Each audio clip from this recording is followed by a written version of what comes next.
Happy Holi. খেলবো হোলি, রং দেব না, তাই কখনো হয়? তবে চলুন রং খেলার দুদিন আমাদের কিভাবে সময় কাটলো সেটাই আপনাদের সাথে শেয়ার করি আজ। হ্যালো এভরিওয়ান, আমি রচিতা আর আজকের এই হোলি স্পেশাল ভ্লগে তোমাদের অনেক অনেক স্বাগত জানাই। আজ রং খেলার প্রথম দিন, তাই কোয়ার্টারের সব পুচকিগুলোকে দেখছি সকাল সকালই রং খেলতে শুরু করে দিয়েছে।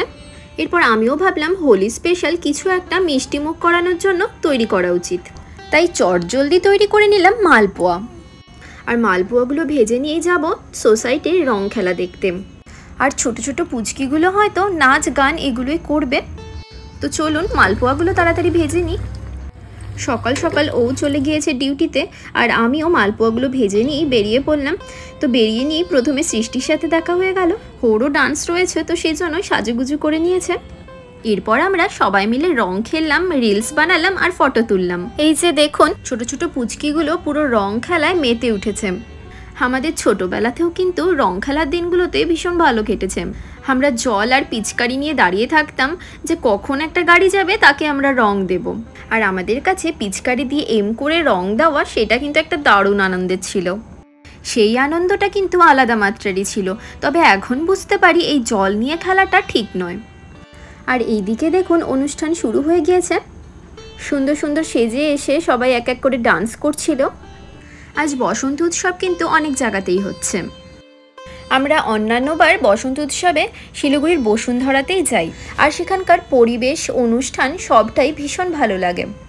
আর জানেন তো গত বছর আমাদের ওয়েডিং অ্যানিভার্সারির দিনই এই রং খেলা পড়েছিল। সেই সময় আমার ননদ এসেছিল আর সবাই মিলে গিয়েছিলাম বসুন্ধরাতে। সেই ব্লগটাও আপনাদের সাথে শেয়ার করেছিলাম। এবার ও চলে এসেছে, তারপর সবাই মিলে আবার একটু রং খেলে নিলাম। ঘরে তো আজ আর কিছু রান্না করিনি, তো সবাই মিলে বাইরেই পিকনিক হয়েছে। আজ দিনটি মঙ্গলবার, রং খেলার দ্বিতীয় দিন। সকাল সকাল ও চলে গিয়েছিল ডিউটি, আর আমি ঘরের সমস্ত কাজ সেরে নিয়ে টিভি দেখছিলাম। আর হঠাৎ করেই দেখি বরমশাই এসে উপস্থিত। ডিউটির মাঝে কিছুটা ফাঁকা সময়ে আমাকেও সময় দেবে বলে চলে এসেছে। তো এসে নিয়ে বলছে চলো আশেপাশে কোথাও থেকে ঘুরে আসি। তো আমরা দুজনে মিলে বেরিয়ে পড়লাম এই রং টঙের রাস্তায় ঘুরতে যাবার উদ্দেশ্যে। এই ঘুরতে যাওয়াটা 30 মিনিটেরই হোক আর 3 ঘন্টারই হোক, শত ব্যস্ততার মধ্যেও আমার জন্য কিছুটা সময় বের করতে পেরেছে। আমার কাছে তো এটাই বড়। এত সুন্দর প্রকৃতির মাঝে এই রাস্তা দিয়ে চলতে মনটা এমনিতেই খুব ভালো হয়ে যায়। যতবারই আসি রাস্তাগুলোকে নতুন করে আবার ভালোবাসতে শুরু করি। ফুরফুরে হাওয়া, মনোরম পরিবেশ আর এই সুন্দর রাস্তাগুলো, সাথে বৃষ্টির জল পড়াতে গাছের পাতাগুলোর কালার কিন্তু অসাধারণ লাগছিল। এরপর দুজনেই আমরা বসে এই পাহাড়ের ভিউ দেখছিলাম, ভীষণ ভালো লাগছিল। ঝিরঝির করে হালকা বৃষ্টিও এলো। তো এরপর আমরাও রওনা দিলাম ঘরের পথে। কোয়ার্টারে ফিরে দেখি সবাই মিলে জমিয়ে রং খেলতে শুরু করে দিয়েছে। এরপর আমরা কিছুজন মিলে ছাদের ওপর হোলি পার্টি করলাম। আর এই যে এখানে পায়েল ফটো তোলার জন্য ডেকোরেশন স্টার্ট করে দিয়েছে। কালারফুল সব খাবারগুলো সাজিয়ে নিয়ে যে ফটো তুলতে হবে। এই যে দেখুন কেমন লাগছে দেখতে, বেশ ভালোই লাগছে কিন্তু। এরপর সবাই মিলে শুরু হয়ে গেল নাচ গান আর রং খেলা।